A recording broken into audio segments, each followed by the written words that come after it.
Aquest dissabte 21 de febrer, Moià va viure una nova edició del seu Carnaval amb una gran participació i un ambient festiu intens. Els carrers es van omplir de joves disfressats amb creativitat i humor, comparses ben preparades i tractors decorats que van aportar color i imaginació a la rua.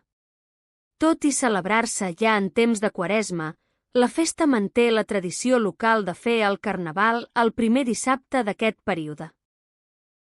Més enllà de la música i la disbauxa, enguany va destacar especialment la presència activa de persones amb diversitat funcional. No només hi eren presents, sinó que formaven part dels grups i de la desfilada, participant amb normalitat i alegria. Aquesta inclusió real, que va més enllà de la simple presència, va mostrar un poble que sap acollir, integrar i valorar la diversitat.